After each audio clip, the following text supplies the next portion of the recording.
Three case studies showing how ICT can support hard-to-teach topics in secondary modern foreign languages, using web-based applications to support speaking and listening, using the internet to sustain students' interest, and using ICT to develop students' self-assessment and learning skills.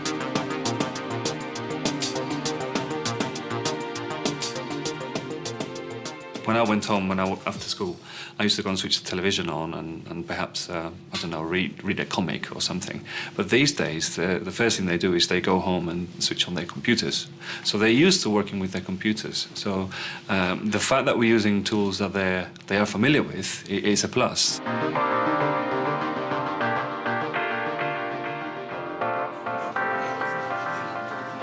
These Year 9s are new to Spanish, and they're using some animated speaking avatars on a website. So you choose your character, so click done, and you have the character. I choose male, and you have different genres which have different animations. So I could click on him and it'd come up, and I'd be talking as a snowman. They get to have a little fun playing with creating new, funny-looking images of funny characters. But at the end of the day, they have to record a piece of Spanish, and they're encouraged to use grammatically complex, and a range of vocabulary. This is really what we're looking for. Well, I created a voci, and I'm just going to record onto it what we did in the lesson, about the subjects, like what we dislike and like. Me gusta mucho el español porque es muy interesante. Me encantan las matemáticas y el español. No me gusta tecnología porque es aburrido. Me gusta el español, pero no me gusta nada el francés. When you play it, it's exactly what you said into it.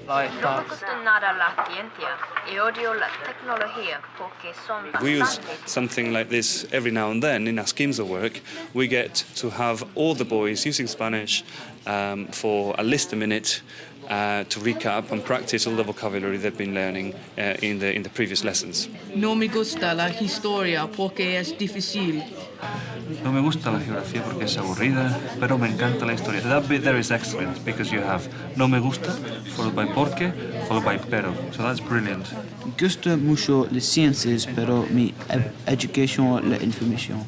They're not speaking to another person, they're speaking into a machine. That has a distancing effect, and they are able to perhaps not feel so shy. So they are able to just put the microphones on and start recording the Spanish piece. Then they're able to go back, listen to it, and some of the boys are making the changes. They just go back and re-record it until they get it right. Yeah, I don't know. I might record another one, see whether it's better. Now that I've got time to do that. Well, I'm going to do it again because I mispronounced that. You mispronounced it? And Yeah. you noticed this because you heard it, or did you realise as you were saying it? I realised as I was saying it. Okay, so have another go, Okay. and then upload that one. Brilliant. Me gusta mucho el español porque es muy interesante. Yeah, it's good. It helps practice your speaking because that's quite important if you did actually go to Spain. I prefer it to if we were just speaking in a lesson or something. It's all quite private. You've got your own headphones. I'm not sure. Maybe it's just like the feeling of having your own personal stuff. The outcome is that the character, at the end of the day, ends up speaking a minute's worth of Spanish. Me gusta mucho el español porque es muy interesante. Pero detesto la música. Pero me gustan mucho las películas que son bastante interesantes.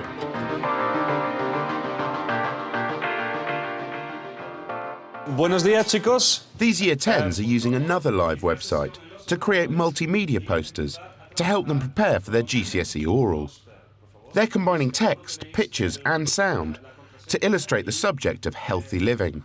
We each wrote the text as part of an assessment, so different paragraphs on different questions, and then uploaded them onto here. I'm finishing editing mine and putting my photographs in it, and then I will record it and then I can upload the sounds to actually go with it, so when people come on it, they can actually hear my voice as they read it. No fumo. Mis amigas no fuman y mi familia no fuma. Me gusta como el Apolo ensalada siempre vivo la televisión.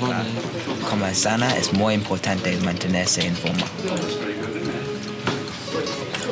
Talking Spanish to each other is one of the hardest things that we can... language teachers always have to set up all sorts of contrived situations for role plays in which they practice the language, but that's always in a very limited way, and this is the way, by setting a clear task with a very clear outcome. At the end of the day, they're going to have a poster, a multimedia poster with their own voices, and that focuses their efforts into the speaking. These web applications tend to be quite intuitive. They quickly grasp it. I mean, they grasp it quicker than I do. And there's a little play button here which you can play when you watch it, and it will just play it and you can listen to it. And I just have to upload each voice. And I just put that button wherever I want it, and then I press the play button and it just comes up. These texts are much easier to remember than if I'm just reading them out of my book. And it gives something for you to do while you're learning, so it really gets into your system. You get it into your head much easier. It's easier because you can have as many goes as you want with it. If you mess it up, you can just press pause and delete and then do a new one. So if you're speaking to a person, you can't really go back on what you've done. It's live on the internet, so they're not limited to school. So this particular piece of work was started at home, and today they're finishing it off. Lleva una vida sana, tiene que comer las verduras y juega deporte. Somehow they're detached from the fact that they're talking Spanish, so there's much less embarrassment, and it's a brilliant way of getting boys to speak. Because the students' work is saved on an external website, their teacher can look at it on any computer and add helpful comments. This is one from Max, for example, so I can give him advice straight away. So as soon as he's left the classroom, I can go and have a look, and he doesn't have to hand in his book or anything. I just can have a quick look at what he's done. I would say to him, please check the spelling of nobody, otherwise, well done.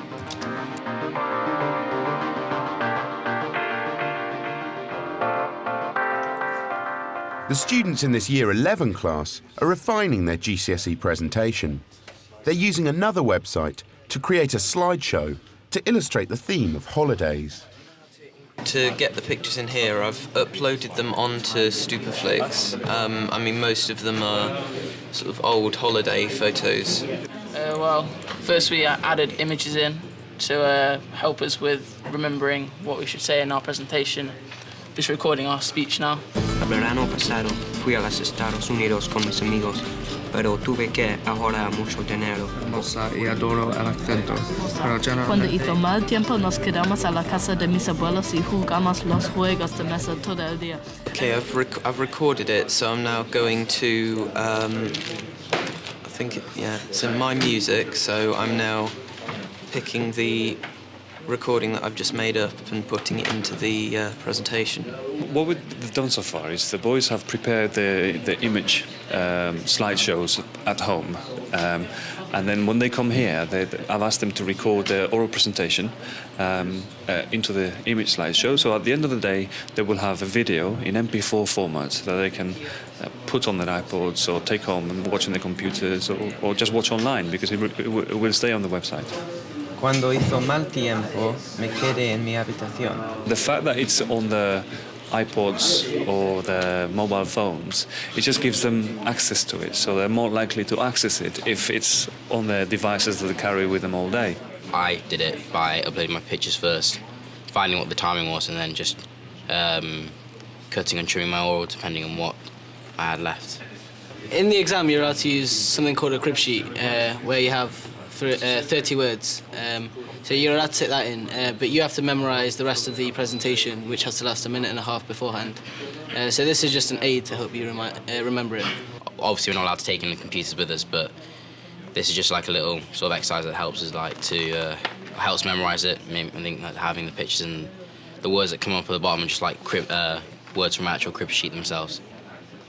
Well, it's something new, so I guess it's kind of more exciting because you use PowerPoint for everything else you do. So it's because it's new, you have a bit of a buzz. So does it work? Does it produce better spoken Spanish at the end of it?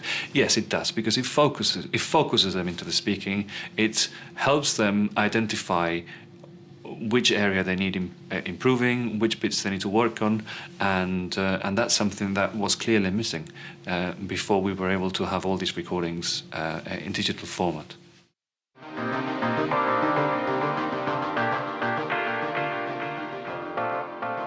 The resources that you can have, just in terms of the internet, can bring a subject to life. I think that's really important, especially for young people who are growing up in a world where image and moving image and sound is so much part of their lives, and technology and digital media is just a huge part of their lives. They wouldn't know how to go into a library and use like a paper system.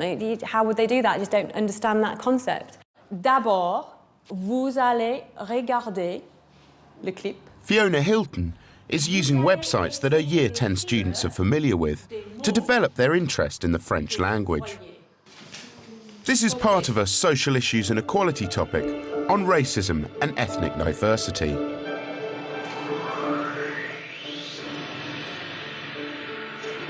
The starter activity was a clip from a website, SOS Racism, which is a French website, and the students were asked to look at the clip and write down as many words as they could recognise, and it's like a different way of comprehension, basically, movement rather than just here's a book and here's an article, what can you understand? Because you've got the music and the visuals. It's very much a media, I mean, they're on YouTube so much that this is something that they can relate to. Prejudice, is that prejudice? Yep. Pure is fear, isn't it? Good, yeah. Make sure everyone hears that one, Kyoshi. Ensemble, is that together? Yep. Once they'd watched the clip, we looked at meaning, they had to discuss in groups what they thought the words meant. Is indifference? Indifference. Is it a cognate? Yeah.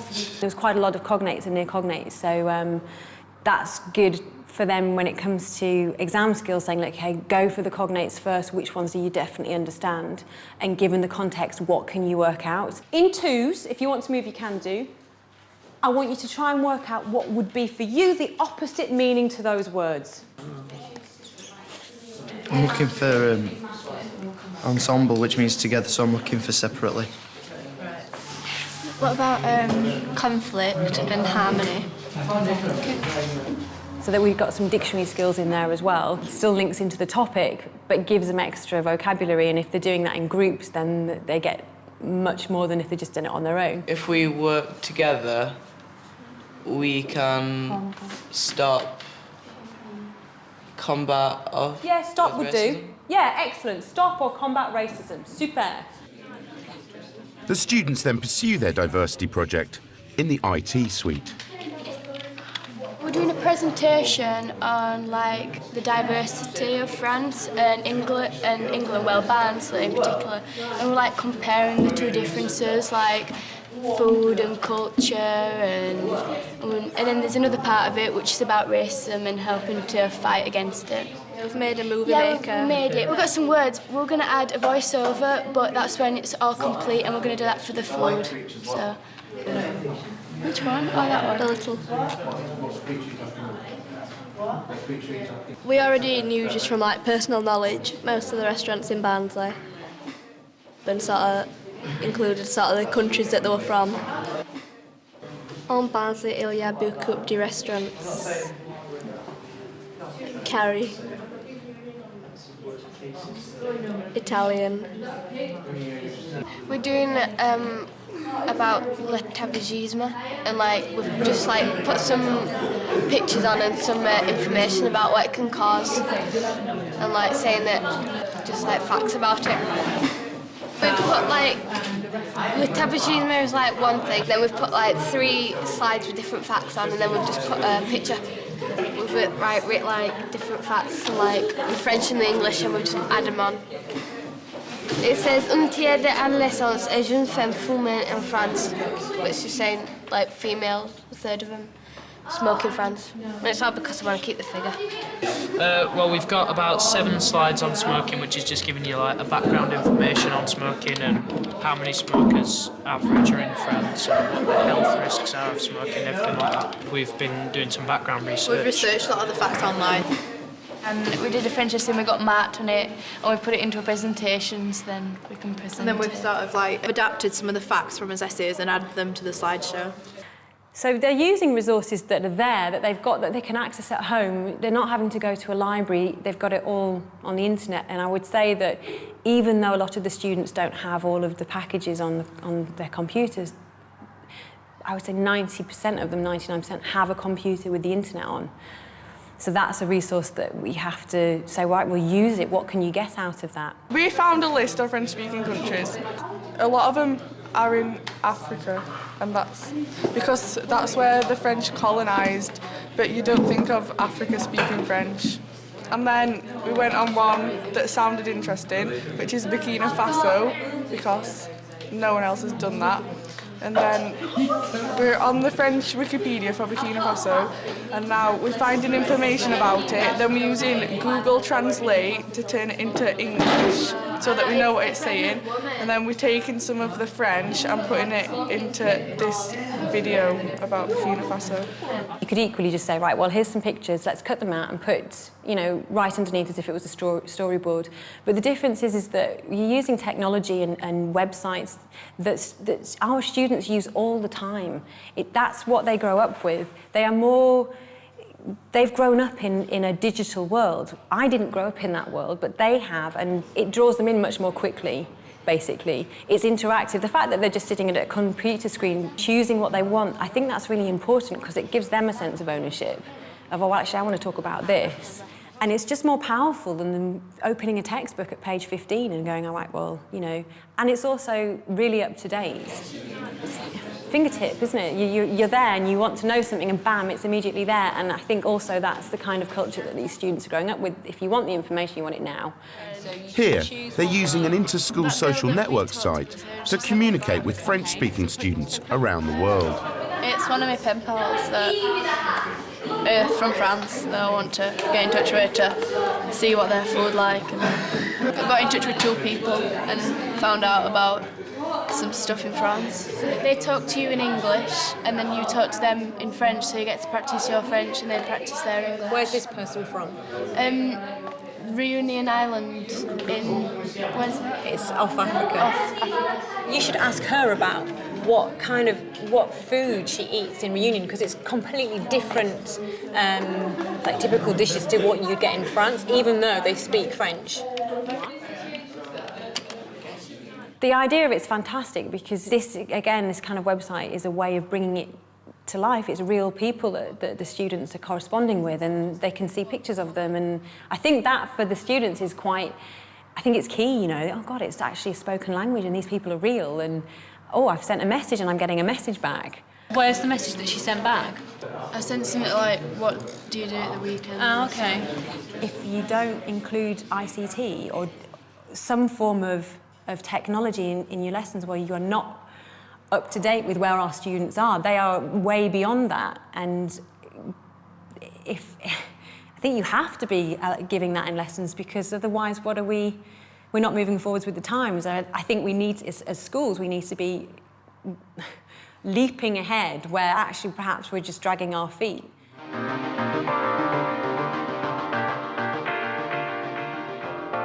Today's lesson, or in fact the series of lessons that led up to today, were all about developing speaking skills and specifically focusing on pronunciation and clarity and getting the children to speak. And the problem with doing that in MFL is that when you've said something in a classroom, it's very hard to go back and actually do anything with it because it's out there in the ether. So in terms of assessment for learning, speaking is very, very difficult to help learners progress. Big picture then for this lesson today. You're going to use your knowledge of French to create an audio-visual presentation on Haiti. Before they start on their presentation, Chris gets his class to establish their own criteria for success. What are our success criteria going to be to make this really good? Fluency. Fluency, brilliant. Pronunciation. Pronunciation. It's like it's got to be loud, so like so you can hear it. What we're going to call that? Clear, isn't it? So it's clear and loud. Try and use complex sentences. Excellent, well done. Let's go. The finished presentation will be about aspects of life in Haiti and the effect of the 2010 earthquake. That was like the first plan we made, because like it's like a mind map about what we were like, just like jotting down what we were going to write about in our script and stuff, and it was just like our first ideas going on. The next stage is to assemble their images and text onto a video editing timeline. You just drag and drop them on. It's really simple software to use, and then you can change the colours of them. You can put effects on things. It's simple, really.